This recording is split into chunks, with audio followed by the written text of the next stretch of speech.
A lot of issues with food and body image start in the teenage years. My own relationship with food and fitness and my body was a hot mess. The idea of being a therapist at that time made me mad. It's like, I would never hire a marathon coach who's never run a marathon. In a lot of spaces, therapy brings hope. I'm not like someone who's against weight loss, but I am against the intentional pursuit of it. Or using food or even exercise as a way to cope with emotions. Yeah, the goal is not to try to fix it.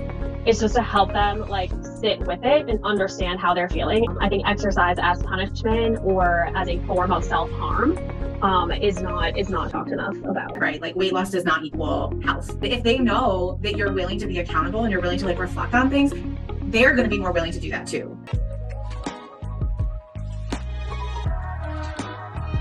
Hey everyone, welcome back to the show.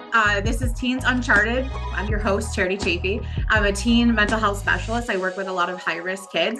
And on the podcast today, we have a dear friend of mine, Jessica Jamison, that's coming to talk with us about all this like fitness fun. So Jess is a licensed mental health counselor, and she's a certified personal trainer based in Massachusetts, specializing in disordered eating and body image challenges. So for those of you who are parenting teens and want to try to like facilitate better connections with food and fitness for your teenager, you're going to want to listen to this episode.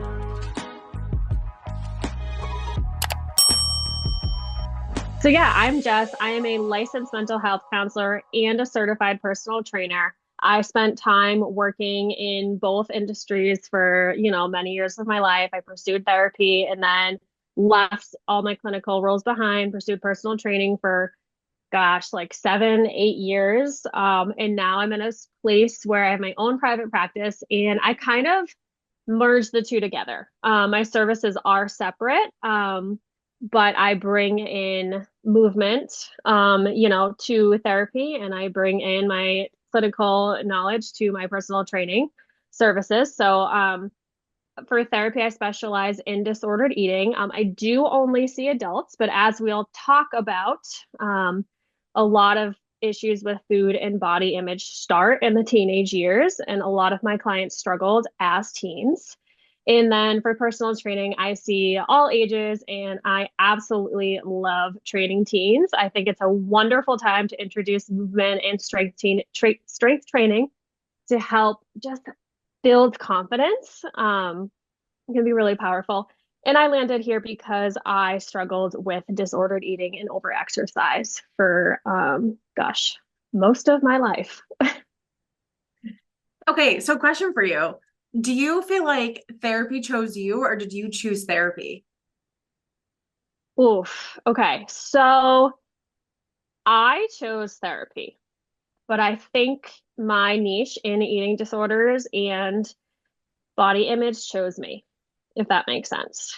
I grew up with my mom watching Dr. Phil. And that was like my first look at therapy. And that's when I decided like I wanted to become a therapist, even though like looking back at that show, I'm like, oh my gosh, like I can't believe like this was my role model, like for a therapist growing up. But like I wanted to be a family therapist because that's what he had on the show, right? Most of the time. And I never imagined myself in the eating disorder space until like I got here. So I did always know that I wanted to be a therapist, but I think part of the reason I left the field for so long is because I was really struggling and I wasn't ready to admit that. My own relationship with food and fitness and my body was a hot mess, and I just wasn't ready to face it. And it was almost like the idea of being a therapist at that time made me mad. And I couldn't picture it. So that's, I think, why I ended up leaving.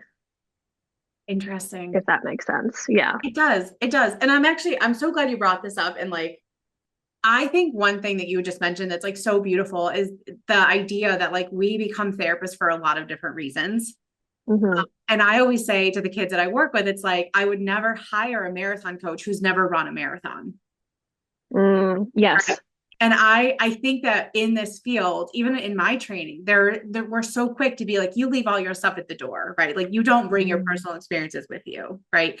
And I argue that because I feel like the reason you have really successful, awesome therapists in specific niches is because they've been through a lot of that stuff. Agreed. Agreed.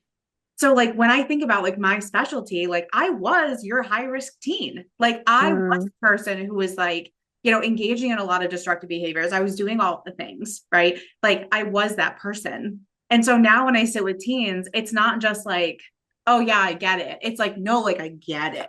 yeah, I completely agree. And I think when I do disclose that I struggled with disordered eating and body image, clients definitely have this sense of relief. Like, oh, okay, like I'm not alone in this. I'm talking to someone who gets it. Like, or even disclosing that like I'm now a mom, right? And like when I was a teenager, I never imagined that for myself. Like that was my biggest fear, like getting pregnant, doing that to my body. Like, oh my gosh, like no way. But like to see that like it and to know that like the person you're talking with is on the other side is it's so powerful. But you think about like what therapy does, and I think in a lot of spaces, therapy brings hope, which helps people Yes. keep going, I love that. right? Yes. That's huge for me is to yeah, let my eating disorder clients know that like you can heal. This this can get better. You don't have to live like this. Yes, exactly. Yeah. Yeah. So, so talk to me because I know obviously you talked about like working with a lot of adults in like your clinical setting, but you had mentioned, and obviously we know that a lot of eating patterns, a lot of like exercise patterns, they start at a really young age, right? Hmm. Hmm. So for you and working with your adult clients, like when they think back to kind of like where these patterns started for them, like what kind of is the age range that you're seeing in people where it's like, wow, like they were like 11, they were 13, like what do you kind of see as the common start time?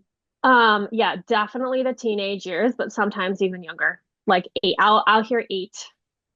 Like I went, like some clients have told me they went to like a Weight Watchers meeting, like with their parents, mostly their moms, at like the age of 8 years old. Um, but I do, that's an activity I do with all of my clients is we do like a diet history or diet journal. And we go all the way back to the first time that like they remember thinking about their bodies and realizing or thinking that something was different about them. And yeah, it's super young, definitely the teenagers, if not younger. You have a kid 8 to 15, let's say, right, Hmm. Hmm. who's starting to engage in, let's say disordered eating, right? They don't have a good connection with their body, right? What do we see next? Like, what do you kind of see as like the steps of like disordered eating and getting to the point where like, therapy would be helpful or, working through like ED stuff? Yeah, so I think that the biggest predictor of disordered eating, which does exist on a spectrum, we do have to acknowledge that. The biggest predictor of disordered eating in adulthood is dieting or intentionally pursuing weight loss in childhood or teen years. And I say intentionally pursuing weight loss because I'm not like someone who's against weight loss, but I am against the intentional pursuit of it, where you're focusing on behavior changes for the purpose of losing weight. So I think that's where I see my adult clients where this unhealthy relationship with food and their body starts is when they do start a program or a diet to intentionally lose weight. And whether that's prompted by them at the time or their parents, because most of them are under the pressure of their parents at that age. It's not necessarily coming from the teenager, it's coming from their parents or sometimes even a provider telling them that they need to lose weight. Because I think as soon as we start dieting, that's where we fall into that all or nothing thinking around food and fitness. Very black and white thinking. We're either on track or off track. We're on our diet plan or we're off it. We start labeling foods as good or bad. Again, is it on my diet or is it off of my diet? Um, and then we start to bring in, the exercise piece as a way to speed up weight loss or burn more calories. And I think also at that time is when we start to see the emotional eating or using food or even exercise as a way to cope with emotions. Because I think many adults I work with either restrict food or binge eat as a response to stress, anxiety, or feeling out of control. And that often starts as teenagers when we don't have the other tools to process emotions in a healthy way. So question on that. How do you feel like if you could kind of rewind the clock for some of the clients that you work with, right, as adults, what do you think they would have benefited from as a teenager when that emotional eating started? I think like I know you probably still see it is that, I think we've come a long way, but we're often taught like to just not feel. Like if you feel a certain way, like, oh, like don't show that you're angry, don't show that you're sad. And so I think just giving like parents giving kids space to just feel how they feel is super important. And parents using that language themselves, right? Talk about how they're feeling. And then helping, I think, teens and their kids to develop tools outside of food to cope. There's nothing wrong with emotional eating. Sometimes it's very natural. We all do it. Food is so much more than fuel, but it becomes a problem when it's the only coping skill that we have. And I mean, like I said, I don't work with teens, so I'm sure you could speak to this part, but I think at that age, I think it's parents who play a big role in helping their kids develop coping skills. Yes, absolutely. And I think like as you were talking about, I certainly disordered eating in so many ways is a spectrum in the kids I work with, right? And Mhm. I have kids that will like, restrict for a variety of reasons and kind of have these like physical symptoms that they're like, well, I can't eat because I don't feel good, or I can't eat, because of this, but they're not able to Mhm. connect that to like what's actually happening in their bodies at that period of time. Mhm. And I think that as I see a lot of parents do, they have so much anxiety about watching their kids struggle. They have so much anxiety about like watching Yeah. their kid make choices. They have so much anxiety about like, their kid having a bad day, right? So much so that the parents don't take that as an opportunity to show emotional connection and support. And instead, Yeah. like, just suck it up and deal, right? Like, Yep. fine, Yep. head out of the trenches. Like, you have to go do X, Y, and Z. Like, you can think about it later, right? And I think that misses a core component of like attachment, right? Of like being able to experience that range of emotion with someone you trust, right? Yes. And like I think about like so many of the teens that I work with that are like, they're having these emotional moments and they're in their room by themselves and they're crying and they're upset, they've had a terrible day, right? And sometimes I'm like, I feel like the parents must be aware that that is a thing, right? And then I'm like, that's a great opportunity for the parents to go and be like, hey, like, let's talk about it. Like, I'm here to sit with you through all of those emotions, and I'm not Mhm. here to fix it for you. Yes, I was just gonna say that. Like, yeah, the goal is not to try to fix it. It's just to help them like sit with it and understand how they're feeling and help them give it words and express it. And to add something too, because what you said there around like I think you mentioned like control, and I think it's hard for parents to see their kids struggle with food, right? Like it's so hard. I mean, my kids are young, and it's still like when my kids like leave food on their plate or like they just skip a meal entirely, it's so hard to just do nothing about it. Or when I think they're eating like too much sugar, like it's so hard to try not to control that. But when the parents jump in and they're like, like, oh, like I'm gonna start limiting sweets, like I'm gonna put this stuff in a different place in the house, so my kid doesn't know what's there. It's only gonna make it worse, and you're not giving your teenager the opportunity to figure this out for themselves and tune into that intuitive eater that we all are, right? Like, even if you have a child who is struggling with emotional eating, like it's not your job to control it. Okay, so I follow this amazing like child, I don't think she's a therapist, but she's like a child development specialist. And one thing that I have really loved about her stuff, and she's probably more of like a birth to eight, maybe. Hmm. Her work is called The Visible Child, and she's phenomenal. I recommend her. I think her first name is Robin, and I'm obsessed with her. But what's really interesting is that she talks about food as a division of responsibility. Yes. For her, she talks about this idea, and maybe she's not the one that came up with it, but like I think that that's a big part of her thing where it's like, as a parent, your responsibility is to provide healthy food options and is to make sure that there is some sort of a structure for like what those meals look like, and to also make sure that there is like some safe foods for them, right? That they're feeding their bodies, they're getting calories, but that your responsibility as a parent is not to like force feed that child. It's not to like, do all these other things I think we think about, right? And like Yeah. when I think about I don't know, I have some kids that are really into like certain snacks, right? And it's like, okay, great, buy the snack, right? But when that snack is gone for that week, they wait until grocery shopping day on whatever day that is, right? It's a perfect example of a division of responsibility, because you're not telling the kid, hey, you can't have that ever again. Hmm. You're saying, hey, you have a box of 8 packages of this. You have 7 days in the week. We're not going back to the grocery store until Sunday. Hmm. Right. But then you have fruit, you have cheese, you have all these other things you can add into your diet. So the parent responsibility, to me, and please correct me if I'm wrong, is more around like ensuring there are healthy options and that the meals that are being cooked at least are balanced. And then like it's really up to the kid with what and how much they eat. Yes, I love division of responsibility. I practice that with my kids. And I think I don't know about too much about it in the teenage years, but I think everything you said makes sense. We're like, I think it's the parents provide structure around what and when, but the child chooses how much. So, like the example you gave with the snack foods, the parents are buying the snack foods, but the teen is deciding like when they get to eat it.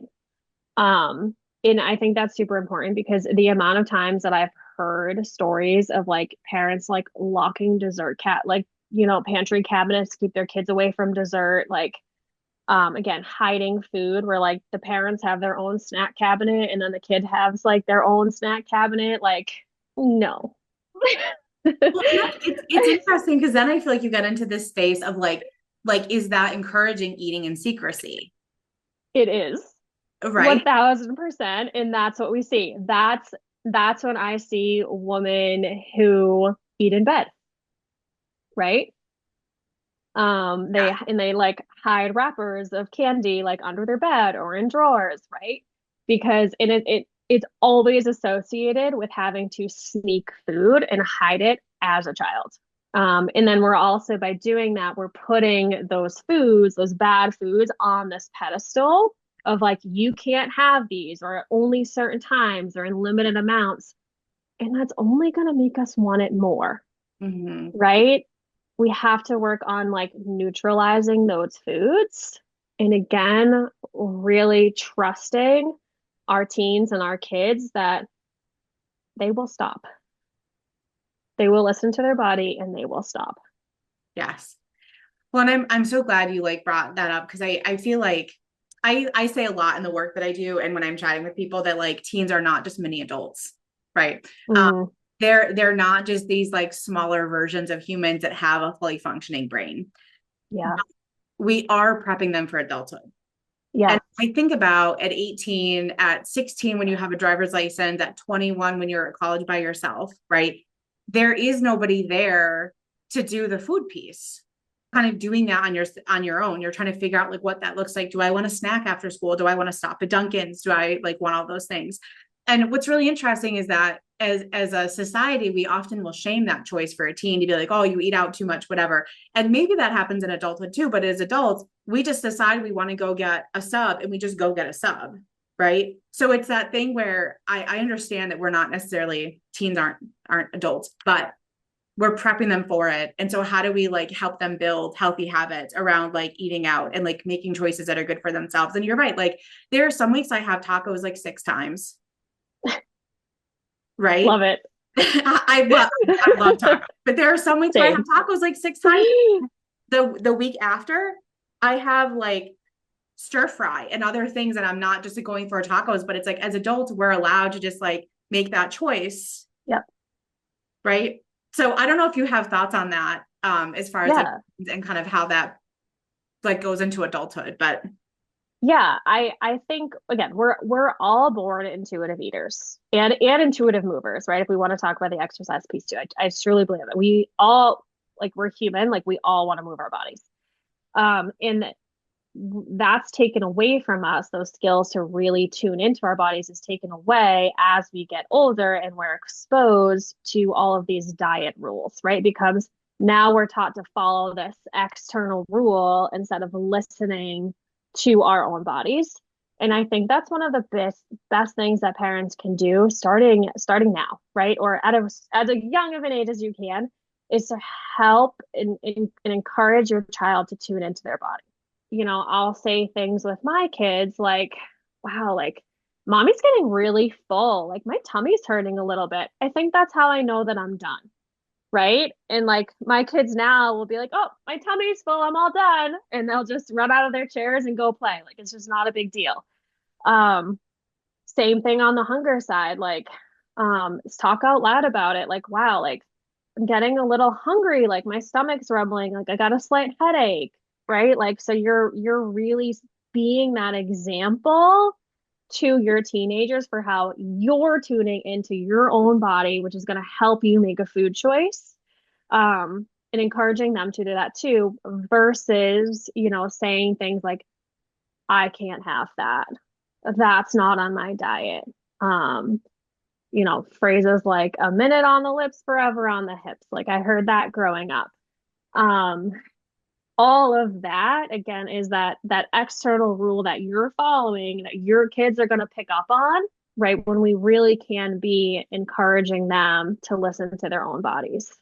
And again, that's going to work for the movement piece too, right? For families who do want to encourage movement, it's going to look very similar. So like, wow, like I'm feeling a little restless. I think I'm going to go for a walk. Would you like to come? Versus like, oh my gosh, like I ate such a big lunch. I shouldn't have ordered out today. Like I need to get my workout in. I have to go burn 500 calories. Yes, exactly. Yep. And it's so interesting because I do think that when we think about like family systems, right? And I know eating disorders are definitely part of kind of like the family component, but when I think about what you had just given an example of like being able to express to yourself, like, oh, like I'm feeling kind of full right now. Like, I've had a lot, like maybe I'm just gonna take a break, or like maybe my body's all good, right? I think that instead of having conversations, like if a kid, for instance, we're talking about like self-regulation, if a kid eats an entire bag of Hershey Kisses, right, in a sitting, we know they're obviously not going to feel good. But I feel like oftentimes parents, from no particular lens, take that as an opportunity to kind of like shame the child, to be like, well, you just ate too many, kisses, and like you should have known better, right? Yes. Instead of taking Yes. that as an opportunity to be like, hey, honey, like, why don't you think you feel good? Yes. There's a huge brain development piece in there, right? Yep. Where we can lead them and we can be like, well, it's because you ate too many Hershey Kisses. But if they don't have to think about it and we're just telling them, they have less investment actually understanding why they don't feel good. Yeah. Yeah. I love that so much. Like even adding the simple phrase like I wonder why your tummy hurts. Can you think back as to what you ate today that might have caused that versus jumping to like, oh, well, you shouldn't have had all that chocolate.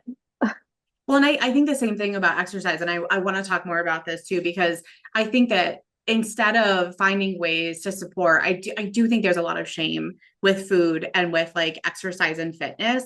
And even when I have like kids that are like, oh, like, I should have gone for a walk because I knew I didn't feel good. Right. It's being able to have the reflection that you just had, right? About like, I'm feeling kind of antsy. Like I don't feel settled. So like, I'm going to go myself for a walk and see if that's helpful. Instead of being like, well, you should have gone for a walk. You missed your walk. Now you're going to like keep all those calories on you. Right. There's like this huge like shame piece instead of trying to support the kid in their own brain development of trying to understand like, okay, but why? Why do I feel so crappy today? And it's like, well, you haven't done anything but play video games. And it's like, are they going to get there with you just reflecting that? Or is it more about like, you need to help them, right? Help them put the Yes. actions together. Yes, Make sense to them. exactly. Yeah, no, I totally agree. Like the teen brain probably is not capable of doing that, but like the adults in their life are able to help them make those connections. And I think the amount of shame and guilt that the adult clients I see struggle with it's crazy. And what we know is that shame only fuels more shame. Um, and where do they learn like to this shame? Like they're taking that with them from their childhood, right? Like they were taught this. And so much of that unfortunately does start in their homes. Well, that's the thing. I think that's hard. And no parent is perfect. And I know that everyone's No. trying, and it's complicated, especially nowadays with like social media and technology.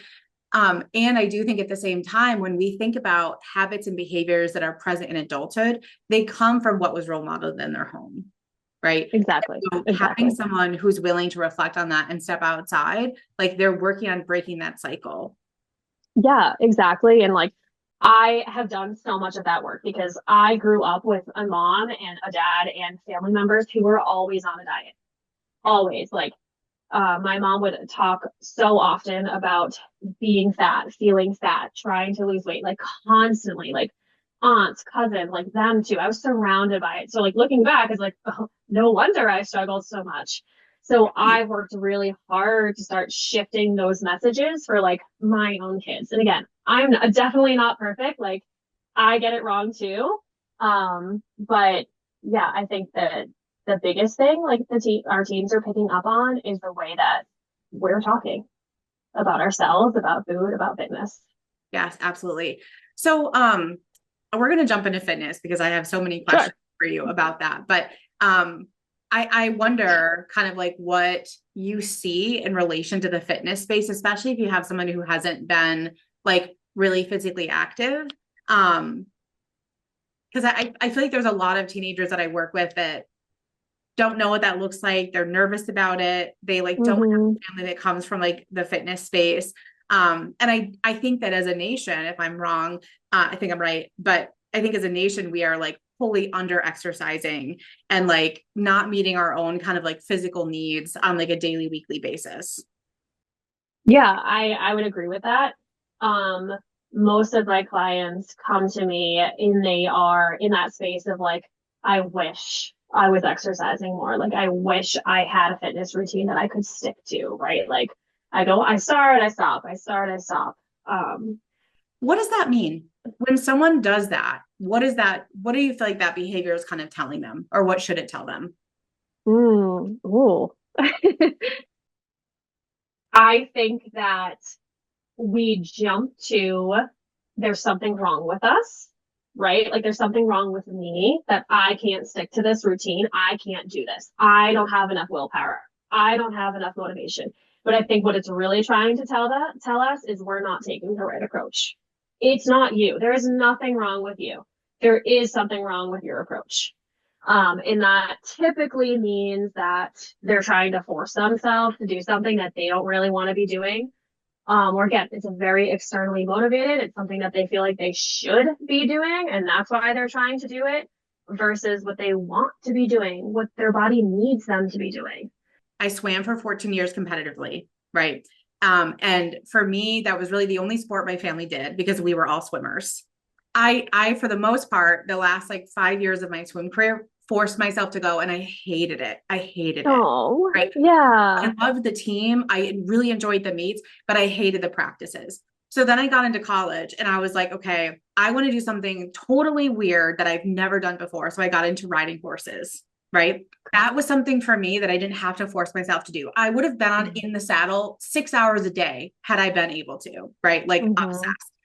But then Mm-hmm. I got to the point where I was like, okay, I swam, I should use this for something. And I knew that I'm not a fast swimmer, right?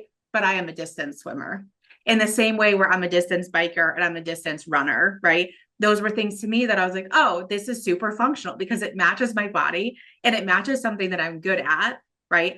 And I Mm-hmm. don't have to force myself to do it. And so it's interesting because I do feel like when we talk about fitness, there's a lot of like, well, I have to work out, right?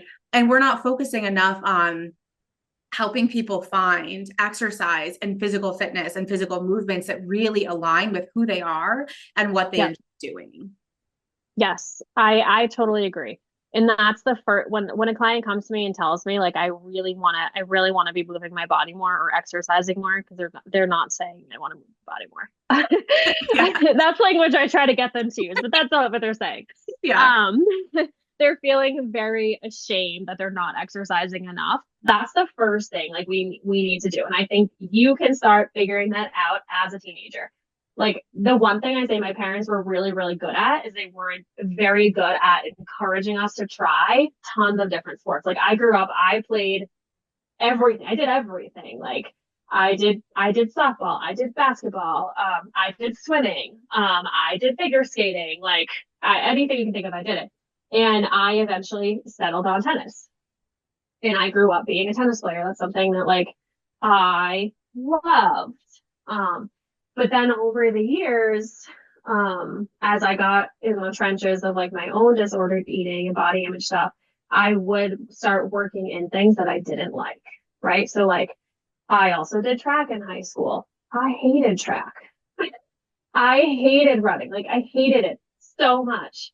But no one really was like aware, and I don't think I was at the time that I was doing it because I thought that I should do it because I thought track was what was going to help me be thin, and that was the only reason I was doing it. And that that continued for so long, and I had to work really hard at eventually like letting go of those things that I absolutely hated doing. And that's when I found strength training, and you and I have connected so much on that. And like I know you love CrossFit, and I fell in love with that, and just the idea of weightlifting and getting stronger. But it's really hard when we're surrounded by, again, all of those shoulds in the fitness space. Again, we hear things like, oh, like, it used to be like cardio is better for weight loss. And then it was like strength training is better for weight loss. And like, I tell my clients, like, I don't care what you do for movement. I care more about how you're thinking about it. Yes. Because if you're going into these activities dreading them and only doing them from that place of shame and guilt and punishment, it's in punishment, yeah, it's not the right thing. Correct. Yeah. Yeah. It's so interesting because I was just having this conversation the other day with a client talking about how so much of your like teen years, let's say like 12 to 19, right, in that area, is really kind of getting to know your body, understanding how like movement is for you, understanding how food is for you. Like you have like, I feel like there's kind of a developmental shift, right? 12, 13, when you start to have a lot more kind of awareness around those things. And so I think for me, when I'm talking about a kid with like, who wants to lose weight, who wants to get physically active, who wants to kind of see those body changes, it's a lot about exploring and trying all the different sports and trying different food combinations and seeing kind of like what's coming up for them. And I think that when you have a kid who's going from not active to active, I think there's a lot of anxiety there, right? About like, Sure. What am I supposed to be experiencing when I'm working out? And like, what is that going to look like for me? Right. I'm going to look stupid. Right. Like, and then I think the other part is that I think parents could be a really heavy influence in that area of like being active in ways that are just enjoyable and not necessarily considered to be exercise in the gym, right? About like hiking, and you think about sailing, you think about swimming, you think about all the family activities you could do nights and weekends outside of school. You can expose your teen to like so many more things. And it's cool because you're building the connection, you're building the attachment, you're building core memories, right? And you're also exposing something to be like, I don't know, do you like to play squash? Because that's something that you could do for the next 30 years if you wanted to. Yeah. Yeah, I totally agree. I think that exposure is key. Just give them opportunity, provide opportunity, right? If they don't want to do it, then I think that at that age they can make that choice. And then I see it all the time where like the parents are like, my kid should do this. Like my child needs to be more active. And the parents are not modeling that themselves. Like we cannot expect our children to take initiative on that and be more active if we're not doing that ourselves. Um, and I think there's so many opportunities for families as a whole to make fitness and movement fun. We just have to get creative about it, and we have to remember that it all counts. That short like 2 mile hike in the woods or 1 mile hike, whatever, at a slow pace where you're talking or connecting, like that counts. The 10-minute yoga with Adriene video that you do with your daughter in your living room, like it's 10 minutes. That counts. You going out and just playing catch in the backyard, like that counts. Doing the yard work. If your kid is super into like flowers and Yeah, farming and stuff, like doing the yard work, right, is a huge way exactly. because and I think like I'm not a trainer, right? But a huge part of me is like functional fitness, right? Like I want to Yeah. be able to get up off the floor. I want to be able to lift my kid. I want to be able to like do the things I need to do and not have to like wait for somebody else to do it. Yes. Yes. And I think that's something we can definitely add in here too, is like we want to be focusing on all of the things our bodies can do, right? When it comes to like fitness and working out, like we want to be pointing that out and paying attention to that. Like, oh, that, that's so heavy, but like you can lift it. Look how strong you are. And again, paying attention to how we function and how exercise and fitness enhances that versus it only being a thing in a way to achieve aesthetic changes. Or as like a punishment too, because I don't know if you ever get this, Hmm. but I definitely have families where exercise is kind of like forced as a punishment or like a reinforcement Yeah. of a negative behavior. And like, I think that it can be really damaging, right? Because I understand it from the point of like, hey, you're really dysregulated. Like, what do we need to do right now to kind of like get you back in control of your body, right? Yeah. That feels very, very safe. Like, hey, why don't you go take a walk around the house? Right. But like, Hmm. if you're telling your kid because they like did something wrong or they made a mistake, which all kids do, all teenagers do, right? We're only human. And you're like, hey, you have to run for an hour or you have to go to the gym tonight because you messed up, or like they're kind of tying that together. And I feel like that can be a really damaging Yeah. long term. Oh my gosh, that makes me so sad. Yeah, I can't say that like in thankfully that the adults that I work with report experiencing that as a child, but I'm not surprised that you still see it. But yeah, I think, you know, I think exercise as punishment or as a form of self-harm, is not talked enough about. When I talk about high risk kids, high risk teens, a lot of it is that like self punishment, whether it's like cutting, burning, disordered eating, substance use, like that's kind of everything I like lump underneath that. And I'm really curious, like, do you see kind of different presentations of like the self harm component with eating and food than maybe you would with like alcohol? And then the other question I have around it is like, how do you work through that in adults versus like, how would you suggest like if they could go back 10 years, right? And like meet their team, Mhm. what would have been helpful at that period of time? Yeah, I think when we think about self-harm, like you're right, all those things that you just said is what like first comes to mind. Like, cutting is a big one. And I think we're missing the food and the exercise piece. But yeah, like I worked with many adults who as teens and been there, like I did it too, would, push their bodies to a point of exhaustion to like earn food. Or even in our teens who are athletes, right? Like there's a line there where they're pushing themselves to try to like get better, be stronger, but like they're running their bodies into the ground. Things like feeling guilty for missing a workout. Or I think even using exercise as a way to like numb emotional pain, Mm-hmm. right? It's like I think it can be like an escape, but um that's not always a good thing.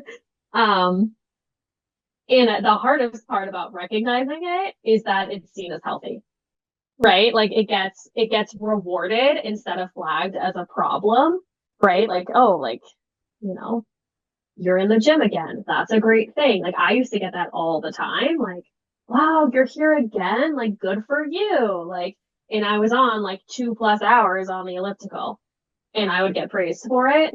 Well, and it's the Um, same thing with people that lose weight. Everyone's like, "Oh my God, you look so amazing. You're yeah, doing such a great job." But it's like it doesn't land the way that people think it does.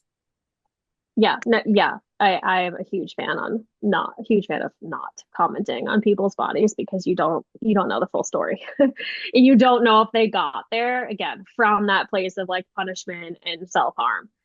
The high risk behaviors. And one thing that I feel like I see a lot, and I don't know how much this has like been researched in the field, but I feel like when I have teens that are trying to work through shame and guilt, there's this punishment piece that comes up.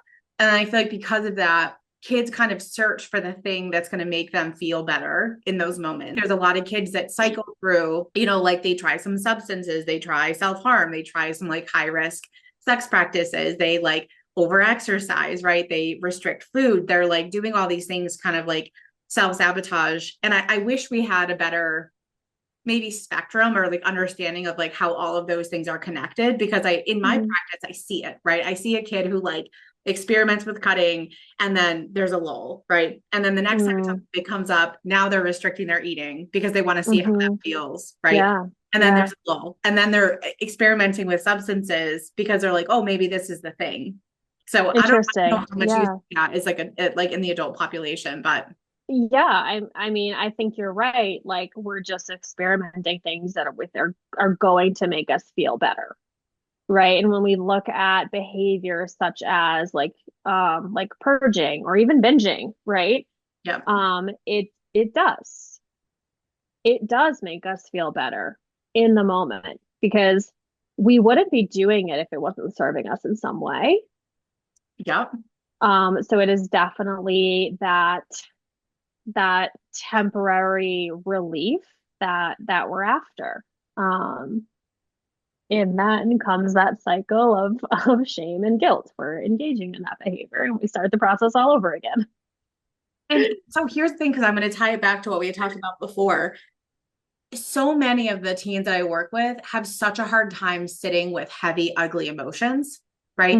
That they would rather just go cut for 5 minutes and then be able to move on with the day. Yep. I think one thing when I think about parenting stuff and I think about treatment for like those high risk behaviors, I really think about parents sitting with their kid and just being like, it's okay.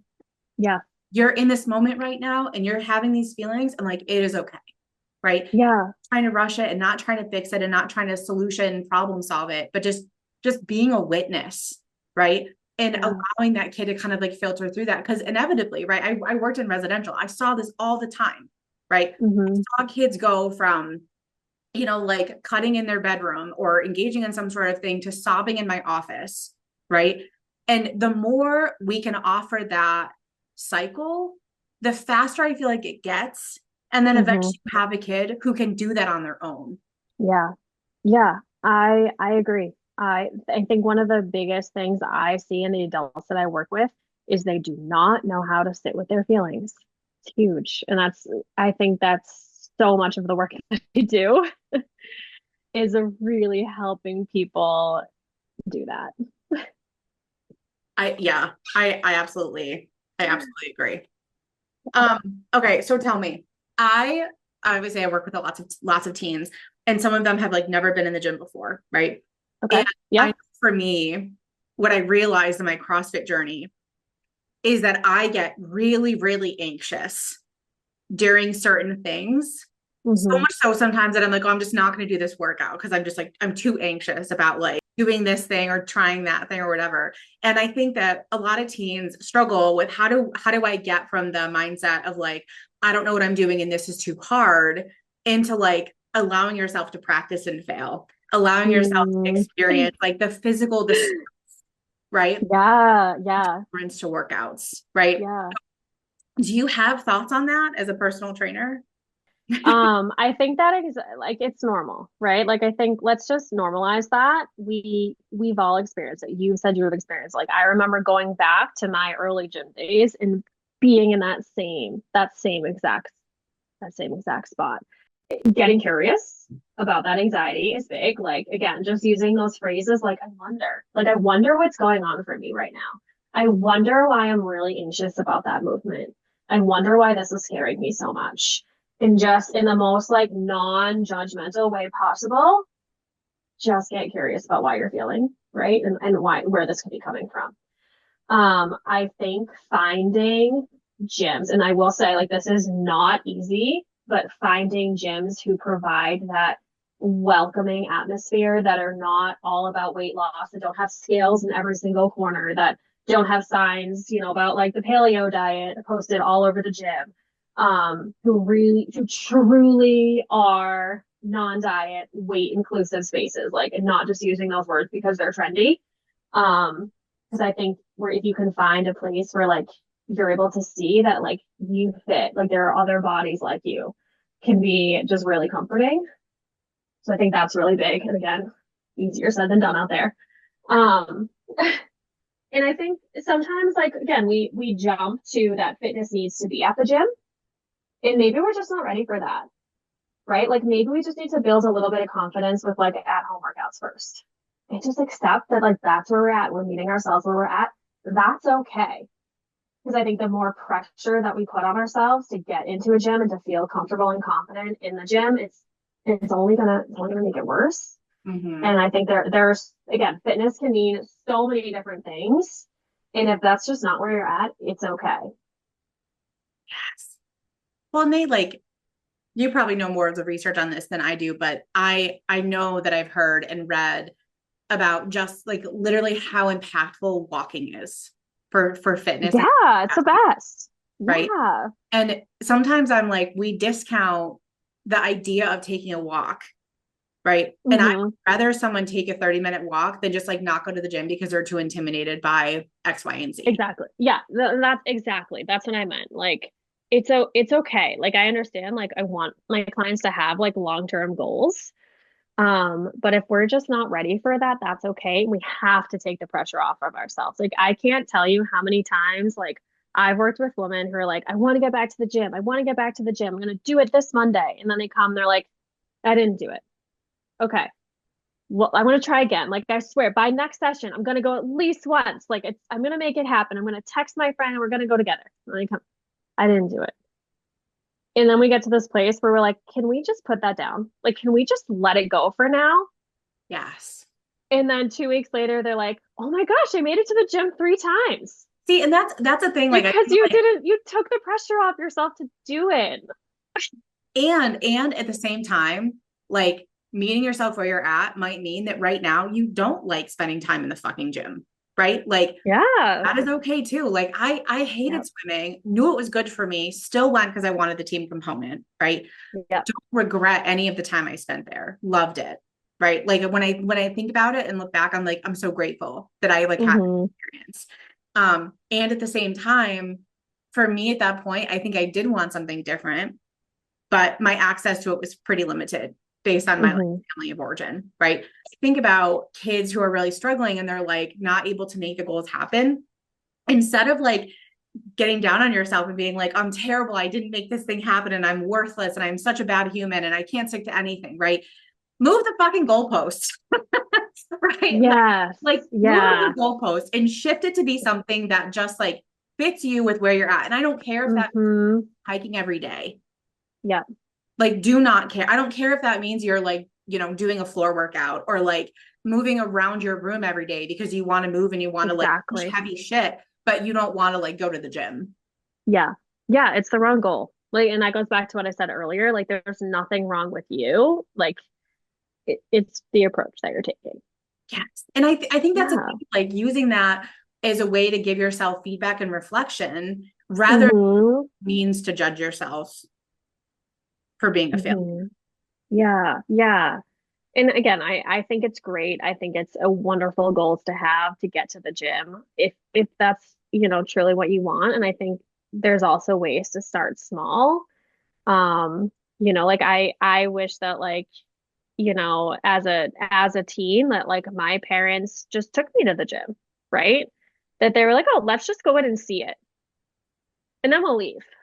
Right. Like I take that approach to like, gym anxiety with clients too. I'm just like, just drive and go sit in the parking lot. Don't get out. Right. Just go sit in the parking lot and go home. Yeah. It's right. Like and then exposure therapy. Yeah. It's like, it really is. And I think that can actually work really well. Right. And then the next time you walk in and you ask for a tour. Right. And then you go home. Like, And the next time you go in, you get on the treadmill for 5 minutes and then you go home. Right? Where it is. We're just giving ourselves that exposure and seeing that like I'm okay. And meanwhile, we're working in a lot of those tools for managing that anxiety in those moments. Well, that's the thing. I think there's definitely a mindset piece that happens when you Mhm. have someone who's like kind of new to working out. And like I know that there are definitely things that scare me in the gym. There are things that scare me about riding horses, and I've ridden horses for a long time now. And I think that it's like Mhm. being able to reflect on that and just understanding like, okay, what do I need to do for myself in that moment to like meet that goal? Or do I need to just shift the goal? Maybe it's a Yeah. small step, maybe it's something that's going to help Yeah. strength for that. But like you said in the beginning, it's not all like black and white. Yeah, yeah. Just because you've decided that you want to go to the gym doesn't mean that you have to go to the gym for a full hour-long workout that perfectly splits upper body and lower body and cardio or strength training or whatever you want to do. Like it does not have to look a certain way. No, no, not at all. So curious then, because I know one of the other kind of questions I have, because I feel like the controversial topic in the teen world right now is weight loss medication. No boy. And so I know that it's been like approved for adults. I know it's been on the market. I know that people have had varying successes with it. But I'm kind of curious on your thoughts of like, if you think that that's an appropriate kind of like outlet for a teen, if you think that there are certain situations maybe that it would be Hmm. helpful, and really like what does engaging with a weight loss medication set a person up for long term?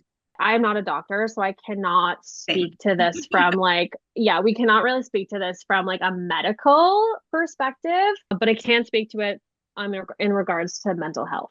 Yes. And I think, these drugs are being marketed more aggressively towards teens. I think you see it, I see it. Um, but I think the important thing to keep in mind is that they're now being marketed for more of like a for weight loss. And Mm-hmm. that was not what they were originally created for. And weight loss does not automatically mean health. And like I said, dieting at a young age is one of the biggest predictors of future weight gain and disordered eating. I think if we're introducing this weight loss focused mindset at such a young age, like you said, like the teen brains are still developing and growing. I do think it can be really damaging to our relationship with food in our body instead of, again, focusing on the behaviors that can support overall well-being, making sure we're eating balanced meals, which these weight loss medications can make it really hard to do that. Like we talked about, moving in a way that feels good, managing sleep and stress. If weight loss happens as a result of focusing on those behaviors, that's totally different than taking a medication for the purpose of weight loss. I think that if they're truly being used for health, you do have a diagnosis of diabetes, versus just to make a teen smaller, I think that's a different conversation. But I think that, we need to have honest conversations about the mental and emotional impact of these medications. I find it challenging because as you had said, right, like weight loss does not equal health. And I think that that is a message that has been so misconstrued where it's like weight Oh loss, my gosh. right? Yep. Yep. And at the same time, when we think about weight loss versus fat loss, they're very Mm-hmm. different, right? Mm-hmm. We know that having a thicker thigh circumference, right, with muscle is an indicator for longevity in life, right? Like we know that muscle quality and muscle quantity is like an indicator for like a healthy long-term life, less diseases, more ability to burn fat, like all those things. And it's so complicated to me because I feel like I understand the short-term gain for a teen is like, oh, I lost weight.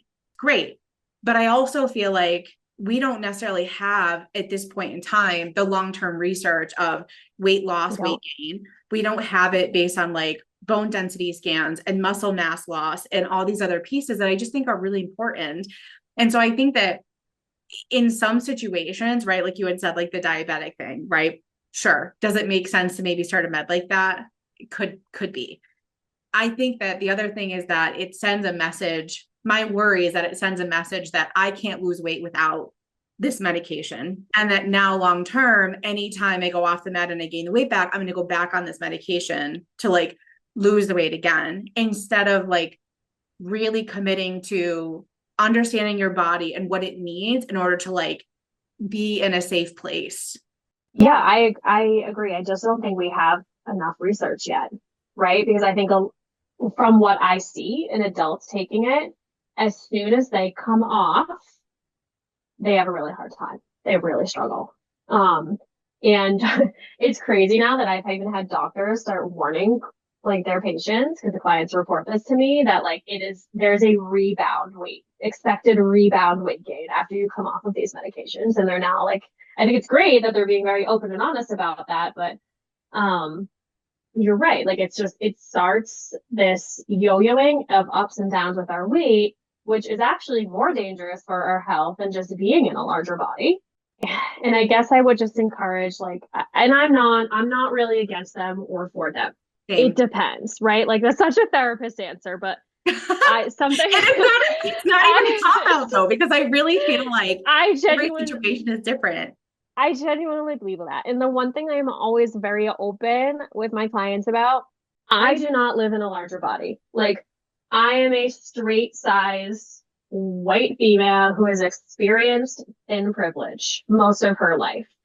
Yes, I've been in a body smaller than everyone sees now. And yes, I've been in a body larger than everyone sees now. Like I've had ups and downs with my weights too, like significant, visible. But for most of my life, I've been a straight sized female who experienced thin privilege. I do not know what someone who lives in a larger body is experiencing that might make them feel like this medication is the only option for them. Right? I am not in a place where to speak to that. And if someone's feeling that way, then like they have that right. They absolutely have that right to pursue a medication like this. But the one thing that I do encourage is if, you do have a teen and the family is thinking that like this is the right thing for them, seek therapy, get support from someone who does specialize in disordered eating and body image. Because I do think like we need to do the work, and not just rely on the medication, because like you said, what happens when you come off? I think the reality is that it's really different to think about someone who's like 65 and okay with taking this medication for the rest of their life. They see no need to ever come off of it, and someone who's 15. Yeah. No, I totally agree. And I think the longevity piece is what worries me maybe, is because, and I've certainly read some of the research around like, the rebound weight. And I know that, you really have to develop, like a solid, like, food habit and like exercise routine and like wellness, right? In order, I think, to kind of like maintain whatever you do lose on the med. And it does worry me a little bit, because I feel like when you're taking a medication, you're not necessarily learning how your body responds to certain foods or to certain exercises, because you have exactly this extra force. And so then when you come off the med, you can think like, oh, this is what they told me to eat. This is healthy, right?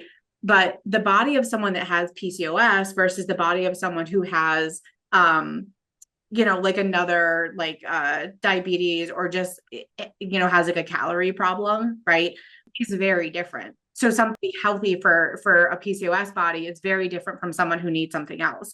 And so I think that's the hard part, is that yes, it helps them reach the goal faster, but it also interrupts the process and doesn't allow them to like build the same level of knowledge and connection with their own body. Yeah, I totally agree. Like this whole conversation that we've had is about the importance of being able to tune into your own body and listen to your own intuition when it comes to hunger, fullness, craving, satisfaction, movement. And these medications don't really allow you to do that. It's tough. It's just a tricky conversation. And I think I appreciate you being open to talking about it, because I do think it's really important just for us as therapists to just educate and get information out there so that our clients can make informed decisions. I think that's our role here with this kind of stuff. No, absolutely. I'm very much like a your body, your choice. Yeah, I want to support autonomy. I want to support you in making whatever decision is going to be helpful. And I want to support the long-term goal that you have in relation to that. And at the same time, I'm a nerd. I'm such a nerd when it comes to like certain things. And it's like, when I initially hear about things, I have 700 questions because I'm just like, but how does all I this, love it. how does this apply? And so I think Yeah. a huge part of my like therapeutic presence has been like, okay, like what do we know about this and what do we need to know about this to really make Yeah. an informed decision, right? Yes. Knowledge about it is power. And I think that Yeah.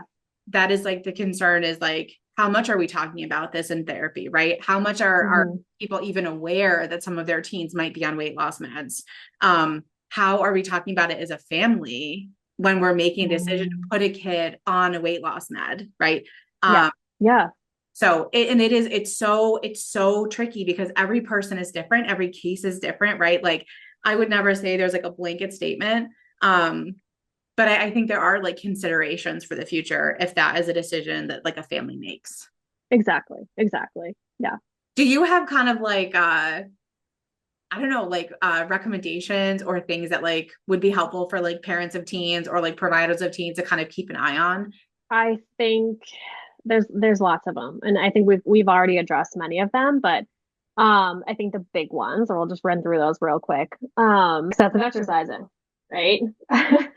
Um, Cutting out entire food groups, I think, can be a big one without a medical reason.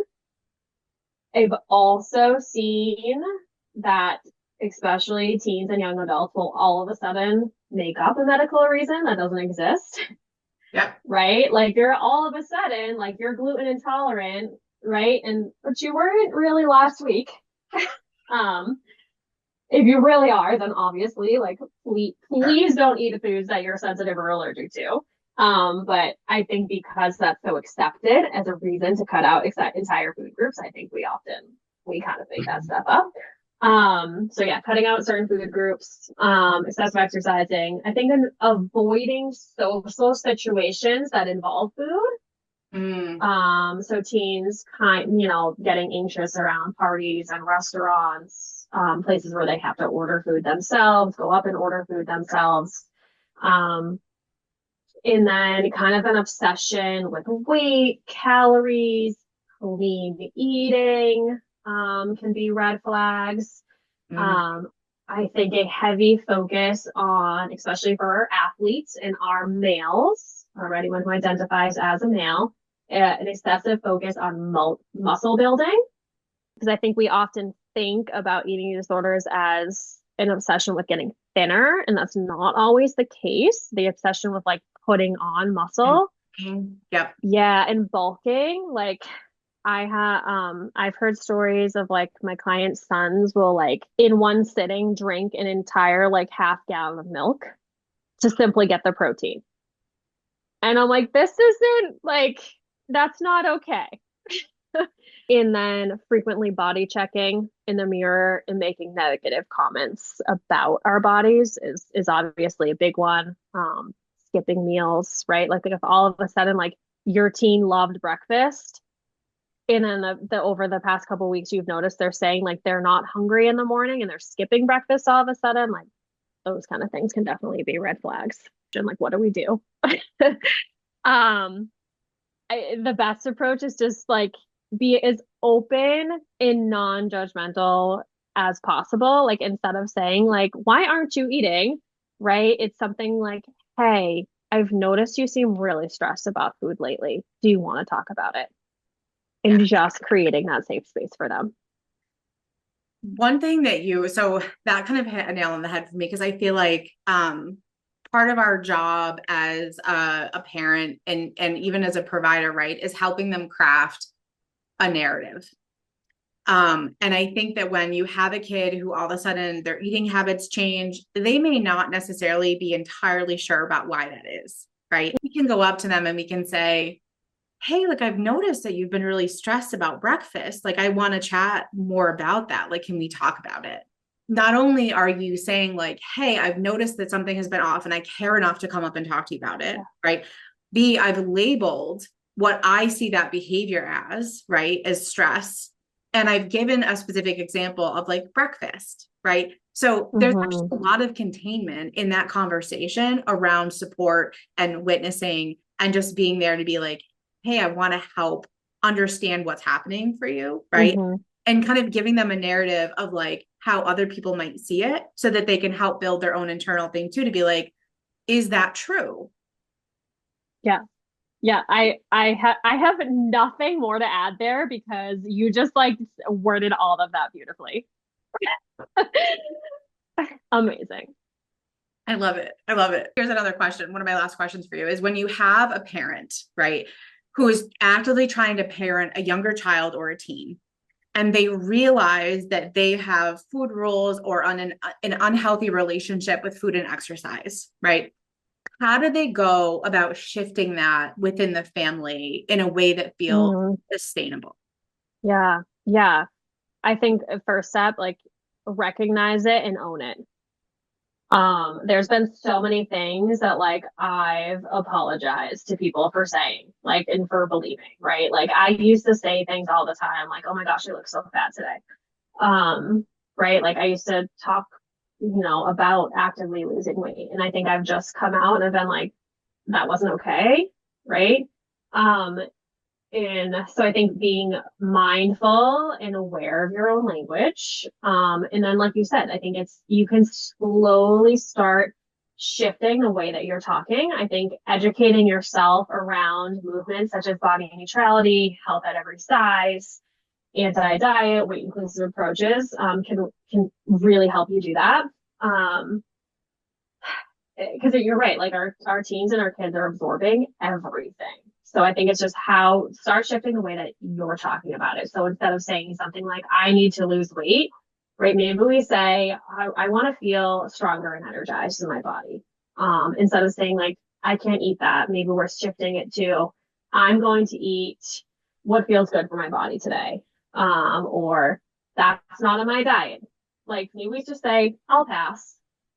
Um, and again, like really, really modeling how you're tuning into your body. I think that's going to help you learn how to do it and your child learn how to do it. I think you can totally like learn as you go here.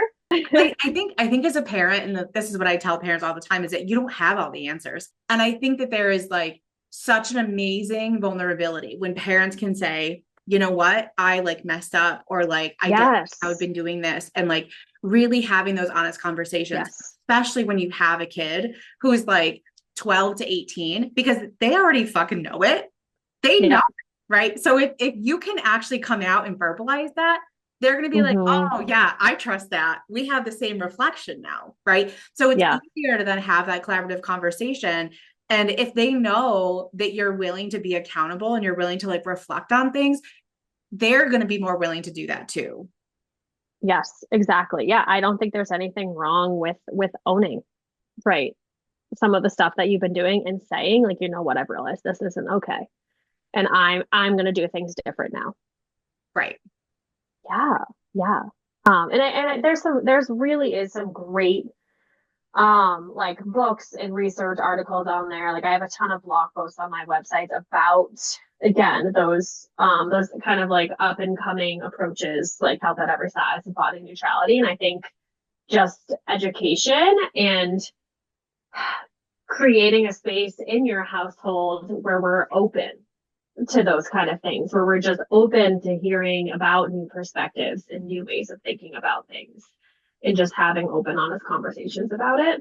We do. And honestly, that's one thing I love about being a teen therapist is because there's like nothing that's off limits for me. Like you want to talk about sex, we will talk about sex. You want to talk I about love any of these things, I'm down for it. it. Because here's the Yeah. thing. If I am acting weird and cringy in session and I'm nervous about talking about something, what is the chance that they're going to feel comfortable talking about that with someone Mm-hmm. else?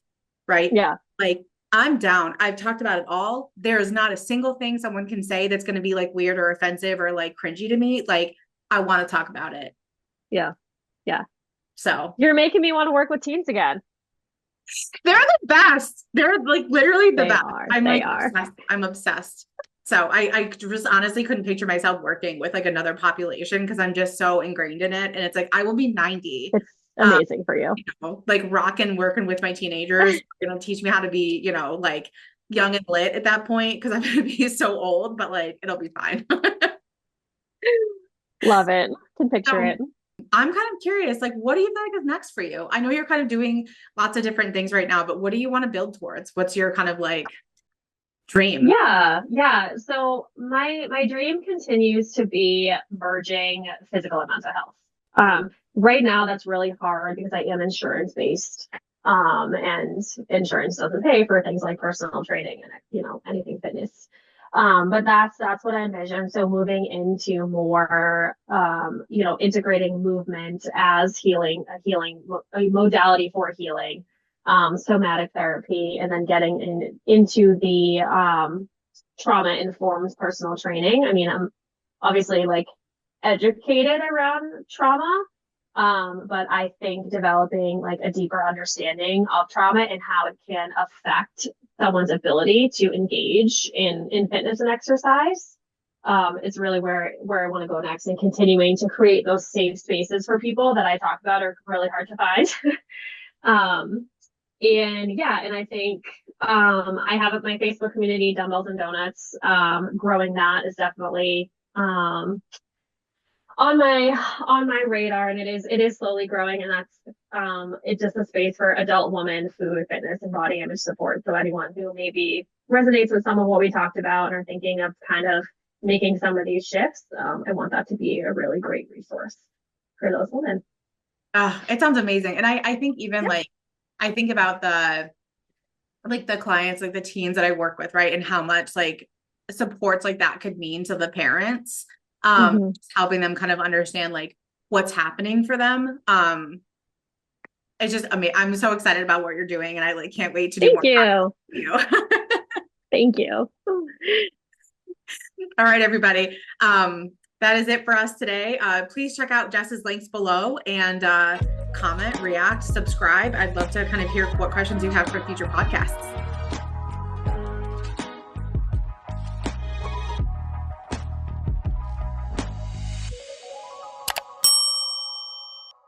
Bye, everybody.